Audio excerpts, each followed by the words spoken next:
Hello everyone. तो unit 1 का lecture number 9, जिसमें आज हमें क्या पढ़ना है। हम सबसे पहले पढ़ेंगे लैटिस एनर्जी किसे कहते हैं, मतलब उसकी डेफिनेशन क्या है। फिर हम जानेंगे affecting factor of lattice energy, साथ में उसके एग्जाम्पल भी लेंगे। और फिर वीडियो के लास्ट में हम कुछ क्वेश्चन करेंगे जो हमारी लैटिस एनर्जी से रिलेटेड होंगे। तो चलिए फिर कॉपी पेन निकाल लीजिए और हमारे साथ फेयर बनाते हुए चलिए। तो चलिए फिर समझते हैं लैटिस एनर्जी क्या होती है। अभी आपको कुछ नोट नहीं करना है, आपको किस तरह से नोट करना है, किस तरह से अपना फेयर बनाना है, वो मैं आपको समझाऊंगा। आप केवल अभी इतना समझिए कि लैटिस एनर्जी क्या है। देखिए बहुत ध्यान से देखिए, हमारे पास है Na पॉजिटिव, क्लियर। ये हमारा कैटायन सोडियम आयन है और ये गैसियस स्टेट में है, क्लियर।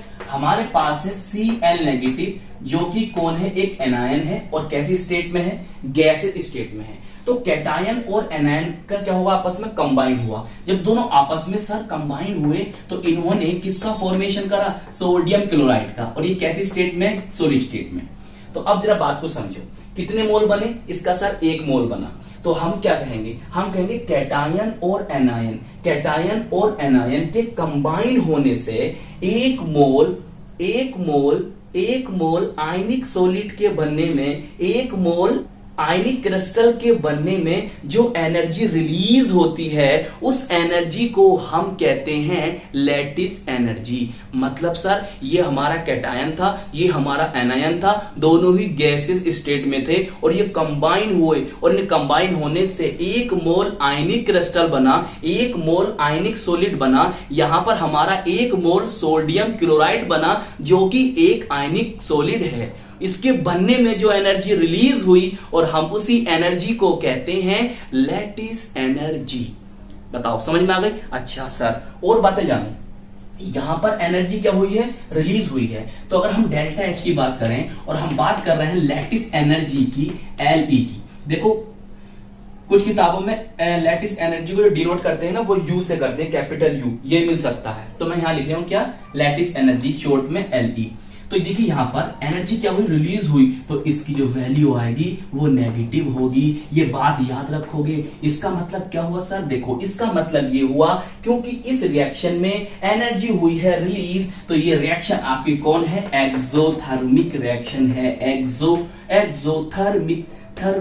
थर्मिक रिएक्शन, इस तरह से याद रखो। देखो एक्सो माने होता है निकलना, थर्मिक माने होता है एनर्जी का, तो एनर्जी जिसमें निकले वो होगी हमारी एक्सोथर्मिक रिएक्शन।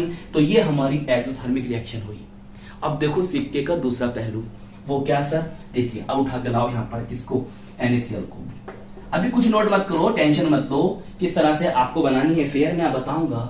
कैसा है सॉलिड, हमने क्या करा, हमने ये करा कि यहां से कैटायन जो हमारा सोडियम आयन था और हमारा क्लोराइड आयन था, उसको सेपरेट कर दिया। कितने मोल है सर, 1 मोल है। तो 1 मोल आयनिक सॉलिड से कैटायन और एनायन को कंप्लीटली सेपरेट करने के लिए, दोबारा समझो मैंने क्या कहा कि 1 मोल आयनिक सॉलिड से या 1 मोल आयनिक क्रिस्टल से कैटायन और एनायन को कंप्लीटली सेपरेट करने के लिए जितनी एनर्जी की रिक्वायर्ड होगी, जितनी एनर्जी की आवश्यकता होगी, जितनी एनर्जी की नीड होगी, उसी को हम कहेंगे लैटिस एनर्जी। तो यहां पर आप देख रहे हो कि 1 मोल NaCl से हमने क्या करा, कैटायन और एनायन को सेपरेट किया।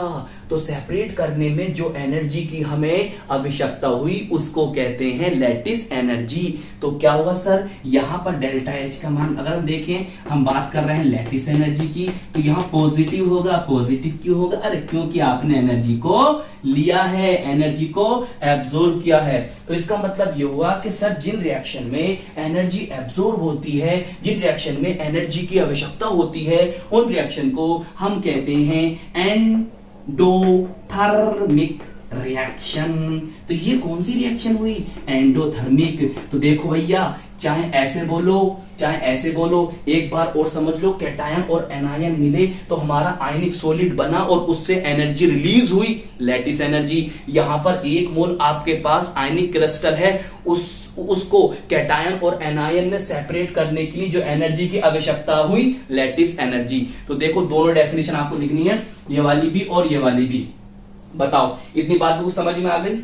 तो चलिए अब किस तरह से आप करना है, आपको नोट लिख लीजिए। चलिए ब्लैक पेन से हेडिंग डालिए जल्दी से, लैटिस एनर्जी, और ब्लू पेन से लिखना स्टार्ट करेंगे। When amount of energy is release to form 1 mole ionic crystal from gaseous cation and gaseous anion is called as lattice energy. क्या मतलब हुआ? देखिए, जब एनर्जी की अमाउंट रिलीज्ड होती है टू फॉर्म बनाने के लिए 1 mole ionic crystal, 1 mole ionic crystal बनाने के लिए जब एनर्जी की अमाउंट रिलीज्ड होती है, किससे बनाने के लिए? फ्रॉम गैसियस कैटायन और गैसियस एनायन। तो गैसियस कैटायन और गैसियस एनायन से 1 मोल आयनिक क्रिस्टल बनाने के लिए जब एनर्जी की अमाउंट रिलीज्ड होती है तो हम उसे क्या कहते हैं? लैटिस एनर्जी कहते हैं। ये तो मैंने आपको समझा ही दिया था। चलिए ये भी समझा दिया था, ये भी आपको बता दिया था, नोट कर लो इसको। तो चलिए और लिखिए बीच में, और ब्लू पेन से लिखना स्टार्ट कीजिए। When amount of energy is required to completely separate of gaseous cation and gaseous anion from 1 mole ionic crystal is called as lattice energy. तो इसका मतलब हुआ कि जब एनर्जी की अमाउंट की ज़रूरत होती है, आवश्यकता होती है टू कंप्लीटली सेपरेट, पूरी तरह से अलग करने के लिए कैटायन और एनायन को from 1 mole ionic crystal, 1 mole ionic crystal से, तो हम उसको कहते हैं लैटिस एनर्जी। क्लियर? ये तो मैंने आपको समझा दिया था, चलो नोट करो, इस ये भी समझा दिया था। चलो ये वाली बात समझ लो, greater the value of lattice energy, अगर लैटिस एनर्जी की वैल्यू ग्रेटर होगी, बड़ी होगी, ज़्यादा होगी, तो more stable will be ionic solid, तो आयनिक सॉलिड जो होंगे वो स्टेबल होंगे। तो आप इस तरह से रख लो याद। इसका मतलब ये हुआ लैटिस एनर्जी ज़्यादा होगी तो आयनिक क्रिस्टल उतना ही स्टेबल होगा, जितनी लैटिस एनर्जी होगी उतना ही आयनिक क्रिस्टल स्टेबल होगा। देखिए नीचे लिखा है there is no direct method to determine of lattice energy. तो लैटिस एनर्जी को डिटरमाइन करने के लिए कोई डायरेक्ट मेथड नहीं है, तो इनडायरेक्ट मेथड द्वारा हम लैटिस एनर्जी को डिटरमाइन करेंगे। तो देखिए हमने आगे लिखा है we can determine the lattice energy by Born Haber cycle. तो हम बॉर्न हैबर साइकिल की मदद से लैटिस एनर्जी को डिटरमाइन कर सकते हैं, और बॉर्न हैबर साइकिल हमारा नेक्स्ट लेक्चर होगा। तो अब हम पढ़ेंगे factor affecting of lattice energy. तो factor affecting of lattice energy को समझने के लिए आपको कुछ बातें ध्यान रखनी होंगी। किन बातों को ध्यान रखना होगा? ध्यान से इन बातों को समझो जो मैं आपको समझाने जा रहा हूं। देखो नोट बाद में कर लेना। देखिए हमारे पास है सर ये कैटायन, क्लियर? ये है उसका न्यूक्लियस कैटायन जिस पर होता है पॉजिटिव चार्ज, और ये हमारा एनायन। एनायन थोड़ा बड़ा होता है, कैटायन छोटा होता है, और इस पर होता है नेगेटिव चार्ज। मैं कहता हूं इसको Q1 चार्ज है और इसको कहता हूं Q2 चार्ज। बोलिए समझ में आई बात? इनके बीच में जो इंटरन्यूक्लियर डिस्टेंस है, इनके बीच में जो इंटरन्यूक्लियर डिस्टेंस है, मैंने उसको कह दिया, मैंने उसको क्या कह दिया? मैंने उसको कह दिया स्मॉल r। क्लियर? अब ये कैटायन और एनायन के बिटवीन जो अट्रैक्शन फोर्स होगा, इलेक्ट्रोस्टैटिक अट्रैक्शन फोर्स होगा, मैं उसको लिख रहा हूं यहां पर। देखो जरा, देखो जरा, F कोस्टेंट लगा लिया हमने यहां पर, कोस्टेंट लगा लिया R, Q1 कौन? Cation, charge on cation, Q2 charge on anion upon internuclear distance का क्या कर दिया आपने? ये स्क्वायर। क्लियर? ये है क्या? अट्रैक्शन फोर्स कैटायन और एनायन के बीच में। जी सर, अगर मैं लैटिस एनर्जी की बात करूं तो आप इस तरह से याद रखना, लैटिस एनर्जी के लिए के तो रखिए ऐसी Q1 Q2, मगर यहां पर आप केवल R रखना, R स्क्वायर मत करना। मेरी बात समझ में आई? अच्छा सर नोट कर ले। अभी नहीं, अभी नहीं, अभी नहीं, अभी तो बहुत कुछ समझना है सर। देखो आप एक काम करना, बस क्या करें सर बताओ? खुद करना है आपको काम, ये खुद करना है, मैं नहीं करूंगा। क्या करना है? आपको वेयर करना है, कर देंगे? Q1 क्या है? चार्ज ऑन कैटायन है सर। Q2 क्या है? चार्ज ऑन एनायन है सर।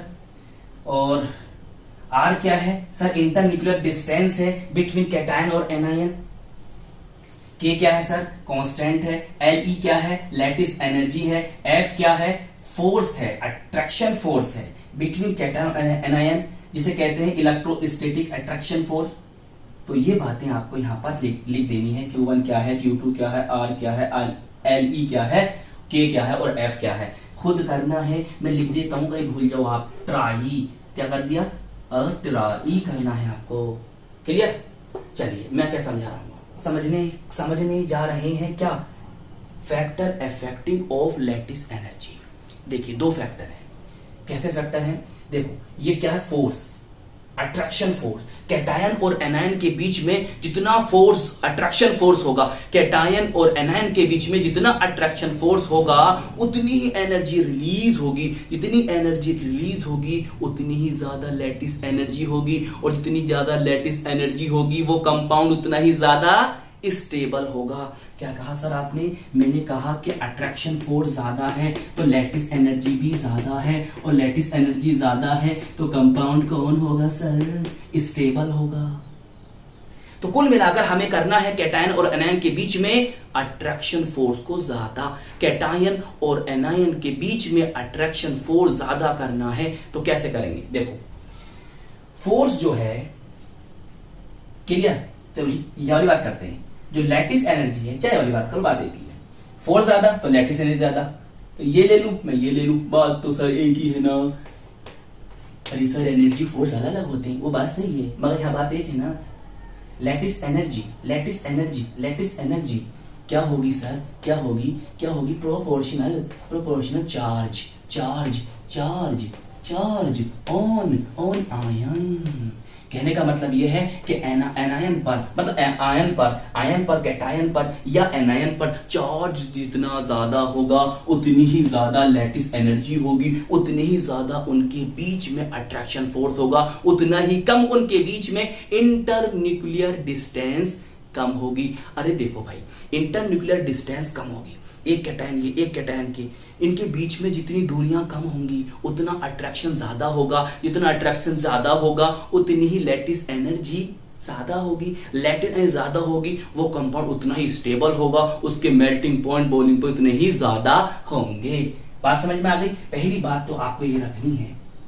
दूसरी बात ये है, दूसरी बात है ये क्या है? ये lattice energy, energy inversely proportional R1/R। देखो अगर इंटरन्यूक्लियर डिस्टेंस ज्यादा होगी तो लैटिस एनर्जी कम होगी, अगर इसकी वैल्यू ज्यादा होगी तो इसकी वैल्यू कम होगी, इसकी वैल्यू कम होगी तो इसकी वैल्यू ज्यादा होगी। यही तो मतलब होता है एंटी प्रोपोर्शनल या इनवर्सली प्रोपोर्शनल का। क्लियर? तो ये कौन है? चार्ज तो है यार Q1 और ये Q2 तो है भाई। लो चलो बात खत्म, सही है। अरे एक बात और याद रख लो सर। क्या याद रखें सर? ये बात और लिख लो, लैटिस एनर्जी जो है इनवर्सली प्रोपोर्शनल है किसके है? Size of ion, size of ion, ion, ion. क्या कहा सर? देखो आयन का साइज अगर ज्यादा होगा तो लैटिस एनर्जी क्या होगी? कम। अगर आयन का साइज ज्यादा होगा, आयन का साइज ज्यादा होगा तो लैटिस एनर्जी होगी कम। अगर आयन का साइज होगा कम तो लैटिस एनर्जी होगी ज्यादा। तो ये तीन बातें याद रख लो आप, इसे कर लीजिए आप नोट। तो अब देखते हैं हम एग्जाम्पल और हमें किस तरह से लिखना है। पहले तो आपको ये लिखना है, क्लियर? इसके बाद अब आपको क्या लिखना है, चलिए नोट करिए। देखिए आप सबसे पहले ये वाली बात तो नोट कर लो।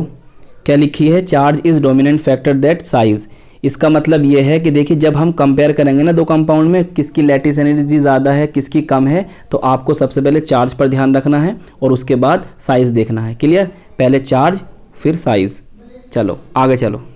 चलिए ब्लैक पेन से हेडिंग डाल देंगे factors affecting of lattice energy, और ब्लैक पेन से लिखेंगे first heading charge on ions. Blue pen से लिखेंगे ऑन इंक्रीजिंग चार्ज, चार्ज के इंक्रीजिंग होने पर, चार्ज के बढ़ने पर lattice energy will be increase, तो लैटिस एनर्जी क्या होगी, ज़्यादा होगी। इस बात को आप इस तरह से याद रख लो। अगर देखिए चार्ज ज़्यादा है तो लैटिस एनर्जी क्या होगी, ज़्यादा होगी, जैसे अभी मैंने आपको समझाया था। चलिए अब एग्जाम्पल देख लेते हैं। तो देखिए फर्स्ट एग्जाम्पल है हमारा ये। अब हम इसमें क्या देख रहे हैं, हम इसमें देख रहे हैं कि सोडियम क्लोराइड से ज़्यादा लैटिस एनर्जी है मैग्नीशियम क्लोराइड की, और सबसे ज़्यादा किसकी है, एल्युमिनियम क्लोराइड की। अब इसका रीज़न क्या है, इसके रीज़न समझिए। देखो यहाँ पर आप देख रहे हो Cl तीनों में है और उस पर होता है नेगेटिव चार्ज, ये तो रीज़न है नहीं। यहाँ पर तुम देखो सोडियम पर चार्ज कितना आता है, सोडियम पर आता है +1 चार्ज, मैग्नीशियम में कितना आता है, इस पर आता है +2 चार्ज, और एल्युमिनियम में कितना आता है, +3 चार्ज। तो इसका मतलब ये हुआ कि Na पॉजिटिव से चार्ज ज़्यादा किसका है, मैग्नीशियम डबल पॉजिटिव का, और इससे ज़्यादा किसका चार्ज है, एल्युमिनियम ट्रिपल पॉजिटिव का। तो इसका मतलब ये होगा कि इन पर चार्ज सबसे ज़्यादा है तो इसकी लैटिस एनर्जी सबसे ज़्यादा होगी, इस पर चार्ज सबसे कम है तो इसकी लैटिस एनर्जी सबसे कम होगी इन तीनों में। बात समझ में आ गई। अब देखो सेकेंड एग्जाम्पल देखो आपका है ये। इसमें आप क्या देख रहे हो, इसमें आप देख रहे हो देखो Al तीनों में है, तो Al से तो हमारा कोई यहाँ पर है नहीं, क्लियर। यहाँ पर देखिए फर्स्ट में है आपके पास फ्लोरीन, इस पर होता है -1 चार्ज, मैं लिख देता हूँ नीचे -1 चार्ज। यहाँ पर आया आपका ऑक्सीजन, इस पर होता है -2 चार्ज। यहाँ पर आया नाइट्रोजन और इस पर होता है -3 चार्ज, क्लियर। तो चार्ज सबसे ज़्यादा किसका, नाइट्रोजन का, तो इसलिए इसकी लैटिस एनर्जी सबसे ज़्यादा, और सबसे कम किसकी होगी, आपकी AlF3 की सबसे कम होगी। इसे भी आप नोट करिए। अब देखो आपका थर्ड एग्जाम्पल है ये, जरा देखो ये आपका थर्ड एग्जाम्पल है। इसमें हम क्या देख रहे हैं, इसमें हम देख रहे हैं भाई हमारे पास है यहाँ पर ऑक्सीजन ऑक्सीजन ऑक्सीजन, ये तो तीनों में है, इस पर होती है -2, इसे छोड़ो। यहाँ पर आपके पास सोडियम, यहाँ पर आपके पास मैग्नीशियम, यहाँ पर आपके पास क्या है, Al। तो सबसे ज़्यादा चार्ज किस पर है, Al पर है, तो इसलिए सबसे ज़्यादा लैटिस एनर्जी इसकी और सबसे कम इसकी होगी। नेक्स्ट एग्जाम्पल है ये वाला। अब देखो भाई यहाँ पर आपके पास ये कंपाउंड है और यहाँ पर आपके पास ये कंपाउंड है, कंपेयर करें। देखो यहाँ पर Al है, आपके पास Li है और Li पर होता है +1 चार्ज, ये तो छोड़ो। यहाँ पर ऑक्सीजन है, इस पर होता है -2 चार्ज और इस पर होता है -3 चार्ज। तो नाइट्रोजन पर चार्ज ज़्यादा तो इसकी लैटिस एनर्जी ज़्यादा और इसकी क्या होगी, कम, क्लियर। चलो ये भी आप नोट कर लो। तो देखिए सेकंड फैक्टर है हमारा क्या, साइज ऑफ आयंस। चलो ब्लैक पेन से डालो हेडिंग, लिखो ब्लू पेन से, the size of the ion increases, value of the lattice energy decreases. Simple बात है कि आयन का साइज क्या हो रहा है, इंक्रीज होता है, तो लैटिस एनर्जी की वैल्यू क्या होगी, कम होगी। तो इस बात को आप इस तरह से रखें याद। ये क्या है भाई, लैटिस एनर्जी अगर ज़्यादा है तो आयन का साइज क्या होगा, कम होगा। यह भी हमने समझाया था आपको। चलिए अब एग्जाम्पल देखो भाई। फर्स्ट एग्जाम्पल आपके सामने ये रखा है। यहाँ हम क्या देख रहे हैं, यहाँ देख रहे हैं देखो हमारे पास Na तो तीनों में है, मगर हम देख रहे हैं भाई फ्लोरीन, फिर उसके बाद क्लोरीन, उसके बाद ब्रोमीन। ये जो है 17 ग्रुप के एलिमेंट हैं, क्लियर। जैसे हम ग्रुप में अप टू डाउन जाएंगे, ऊपर से नीचे जाएंगे, साइज क्या होगा, बड़ा होगा। तो सबसे बड़ा साइज किसका है, Br का, उससे छोटा साइज किसका है, Cl का, और सबसे छोटा साइज किसका है, F का।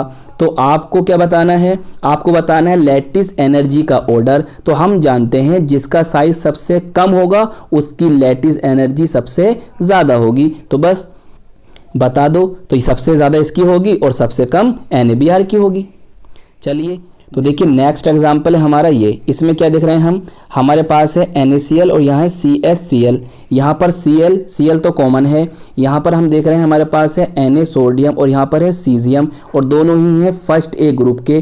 तो ग्रुप में आप अप टू डाउन जाएंगे, ऊपर से नीचे जाएंगे, साइज़ क्या होगा, इंक्रीज। जब साइज़ इंक्रीज होगा तो सीजियम का साइज़ क्या होगा, बड़ा होगा, और सोडियम का साइज़ क्या होगा, छोटा होगा। और आपको साइज़ क्या रखना है, कम रखना है। तो इसीलिए NaCl की लैटिस एनर्जी सीजियम क्लोराइड से ज़्यादा होगी।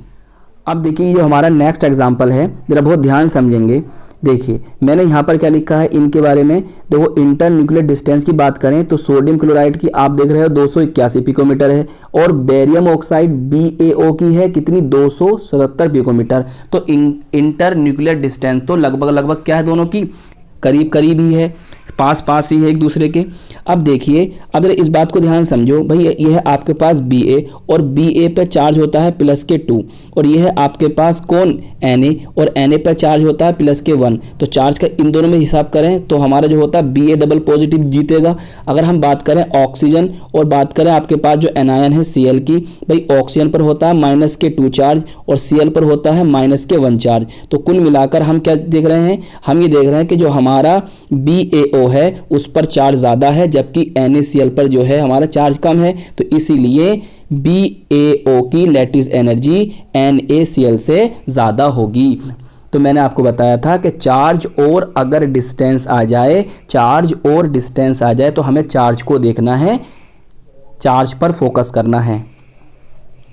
चलिए इसे नोट कर लो। अब देखिए नेक्स्ट एग्जांपल हमारा क्या है उसे देखो।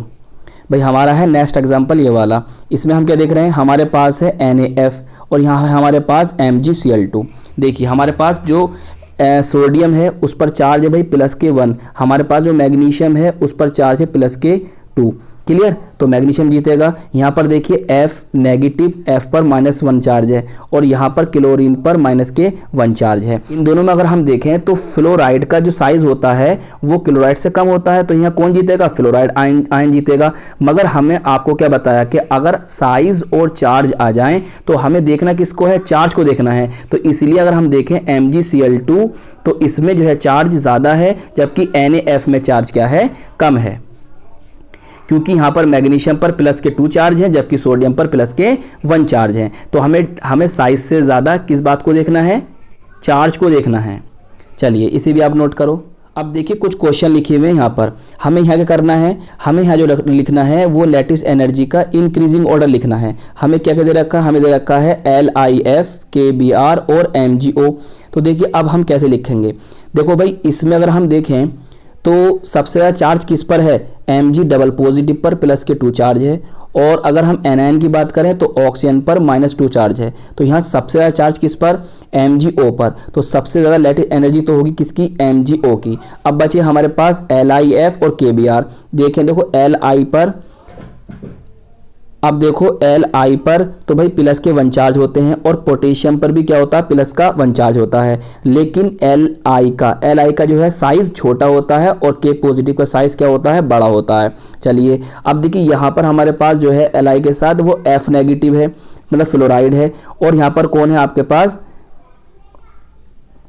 Br नेगेटिव है। तो यहाँ पर अगर हम देखें तो साइज किसका छोटा है, F नेगेटिव का। Br नेगेटिव का साइज क्या है, बड़ा है। तो इसीलिए हम क्या देख रहे हैं, इसीलिए यहाँ पर जो LIF होगी उसकी लैटिस एनर्जी KBr से ज़्यादा होगी। तो कुल मिलाकर सबसे ज़्यादा इसकी, उससे कम इसकी और सबसे कम KBr की होगी और ये होगा इसका इंक्रीजिंग ऑर्डर। चलिए इसे भी नोट करो आप। अब देखिए हमारा ये है नेक्स्ट क्वेश्चन। इसमें क्या बताना है भाई, हमें बताना है कि किसकी लैटिस एनर्जी ज़्यादा होगी। आपको एक ये दे रखा है और आपको एक ये दे रखा है। अगर हम बात करते हैं इसकी तो इसमें होता है Fe पर प्लस के 2 चार्ज। क्लियर, ये है आपका फेरस आयन और इसमें होता है Fe पर प्लस के 3 चार्ज। तो अब हम समझ ही गए हैं कि इस पर चार्ज ज़्यादा है तो इसकी लैटिस एनर्जी इससे ज़्यादा होगी और यही देखो हमने लिखा नीचे। अब एक काम करना, देखो इसमें मैं E लिखना भूल गया तो इसे लिख देना आप Fe2O3। क्लियर, E बना देना बीच में। चलो इसे भी आप नोट करें। अब देखिए ये क्वेश्चन है हमारे पास, इसमें हमें बताना है कि भाई किसका मेल्टिंग पॉइंट ज़्यादा है। आपको दे रखा Ki और आपको दे रखा Ca। अगर हम देखें इसमें K पर होता है प्लस के 1 चार्ज और I पर होता है माइनस के 1 चार्ज।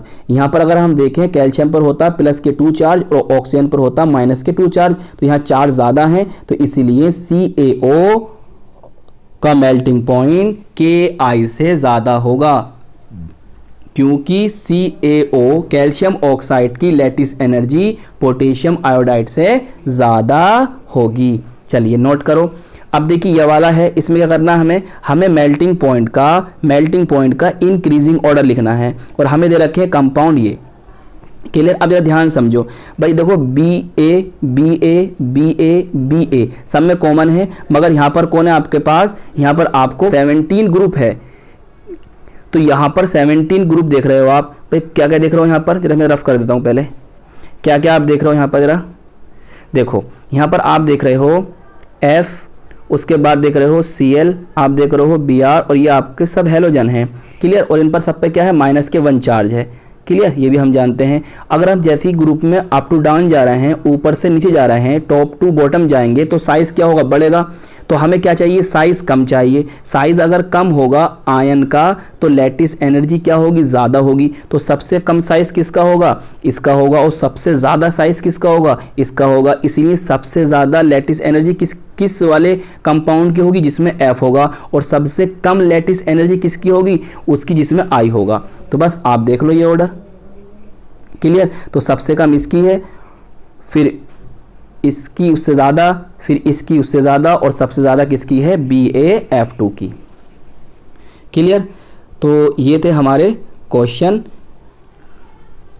तो आई होप तुम्हें ये सब क्वेश्चन अच्छी तरह से समझ में आ गए होंगे। चलिए इन्हें आप नोट कर लीजिए।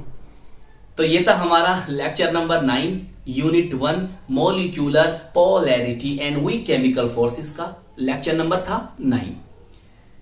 तो अब हमें मिलना है आपको लेक्चर नंबर 10 में, जो होगा बोन हेबर साइकिल पर। तो मिलते हैं फिर आपसे नेक्स्ट लेक्चर में। All the very best.